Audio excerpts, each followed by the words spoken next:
नमस्ते, बहुत स्वागत है आपका। न्यूज स्टेट देख रहे हैं आप। मैं हूं आपके साथ शिवम सोनी। इस वक्त की बड़ी खबर दिल्ली से मिल रही है, जहां पर वन नेशन वन इलेक्शन प्रस्ताव को मंजूरी मिल गई है। वन नेशन वन इलेक्शन को कैबिनेट ने मंजूरी दे दी है। बड़ी खबर इस वक्त आपको बता रहे हैं, यानी कि एक देश एक चुनाव को कैबिनेट ने मंजूरी दे दी है। वन नेशन वन इलेक्शन को कैबिनेट ने मंजूरी दे दी है और मोदी सरकार पिछले कई समय से इस प्रस्ताव पर काम कर रही थी और ऐसे में आज वन नेशन वन इलेक्शन को मंजूरी मिली है।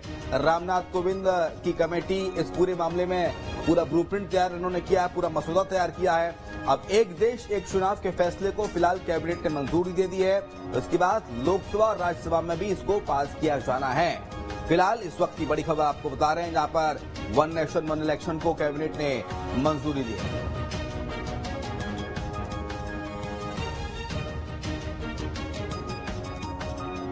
वन नेशन वन इलेक्शन के प्रस्ताव को कैबिनेट से मंजूरी मिल गई है। बड़ी खबर, बड़ी जानकारी इस वक्त आपको बता रहे हैं। कैबिनेट में चर्चा के बाद इस प्रस्ताव को पास कर दिया गया। वन नेशन वन इलेक्शन को कैबिनेट की मंजूरी। बड़ी खबर, बड़ी जानकारी इस वक्त आपको बता रहे हैं, जहां पर कैबिनेट ने मंजूरी दे दी है वन नेशन वन इलेक्शन को। कैबिनेट की मंजूरी के बाद अब लोकसभा और राज्यसभा में भी इसको पास किया जाना है। बड़ी खबर, बड़ी जानकारी आपको बता रहे हैं, जहां पर वन नेशन वन इलेक्शन को कैबिनेट ने मंजूरी दे दी है। वन नेशन वन इलेक्शन के प्रस्ताव को कैबिनेट की मंजूरी, हरी झंडी। एक देश एक चुनाव को लेकर मोदी सरकार पिछले काफी समय से काम कर रही थी और अपने मैनिफेस्टो में, अपने चुनावी घोषणा पत्र में भी वन नेशन वन इलेक्शन के प्रस्ताव का जिक्र किया था। कोविंद कमेटी ने पूरी रिपोर्ट सौंपी है। अब देश में एक देश एक चुनाव के फैसले को फिलहाल ये मंजूरी मिल गई है। वन नेशन वन इलेक्शन के फैसले को कैबिनेट ने मंजूरी दी है। बड़ी खबर, बड़ी जानकारी इस वक्त आपको बता रहे हैं, जहां पर वन नेशन वन इलेक्शन को मंजूरी मिली है।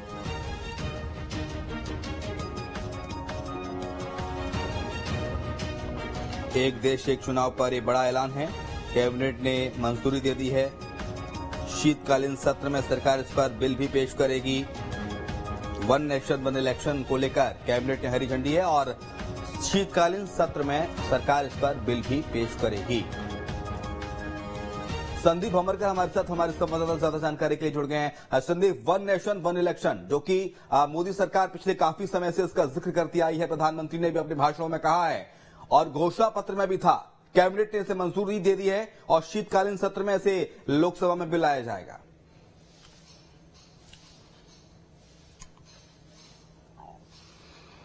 कैबिनेट ने मंजूरी दे दी है। इसके मतलब यह है कि सरकार ने इस दिशा में कदम उठाने शुरू कर दिए हैं और अब ये बात केवल कोविंद कमेटी तक सीमित नहीं रह गई है, बल्कि पूर्व राष्ट्रपति रामनाथ कोविंद की अध्यक्षता में गठित की गई कमेटी ने अपनी रिपोर्ट बनाकर दे दी है कि वन नेशन वन इलेक्शन किस तरह से लागू किया जा सकता है, ये कितना फायदेमंद है और मौजूदा चुनाव व्यवस्था जिसमें काफी खर्च होता है, जिसमें अलग अलग वक्त पर केंद्र राज्य के इलेक्शन होते हैं, तो ये एक साथ कराया जाना कितना ठीक होगा।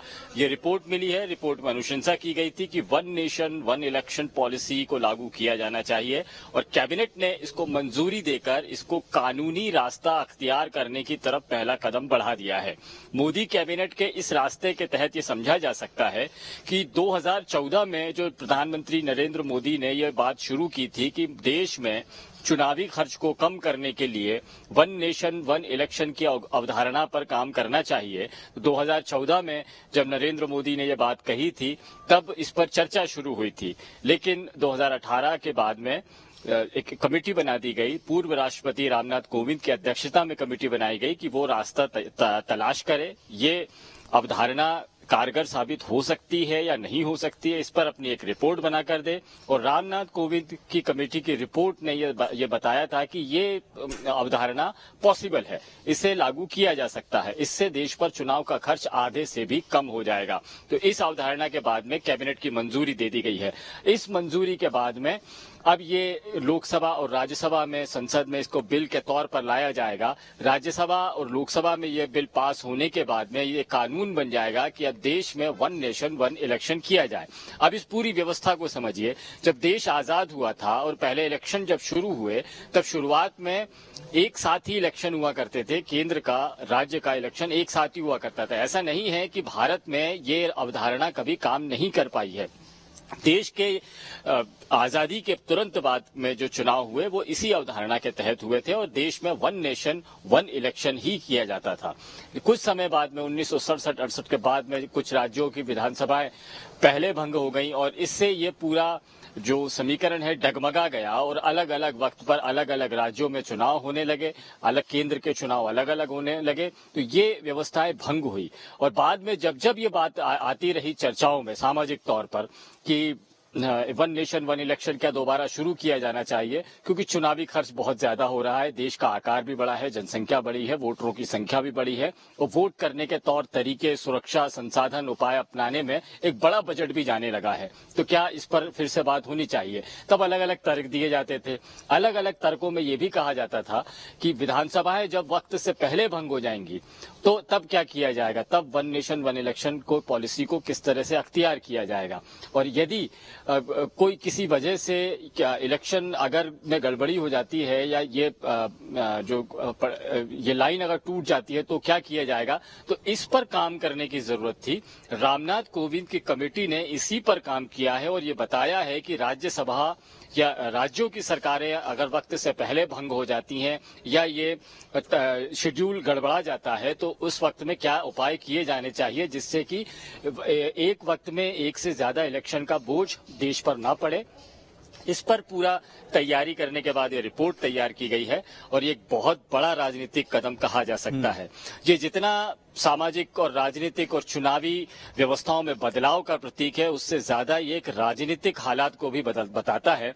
आमतौर पर यह माना जाता है कि कोई राजनीतिक दल जब अपने प्रभाव में होता है तो वो ऊपर से नीचे तक एक ही राजनीतिक दल के पक्ष में चुनाव व्यवस्था आ जाती है, लोग आ जाते हैं। तो ऐसे में राज्यों में अलग सरकारें, केंद्र में अलग सरकारों की अवधारणा खत्म हो जाती है।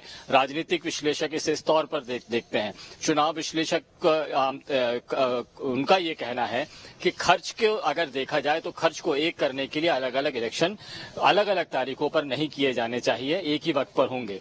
लेकिन देश में चुनाव की अलग अलग तौर पर अलग अलग प्रक्रियाएं हैं। मसलन केंद्र का चुनाव के बाद में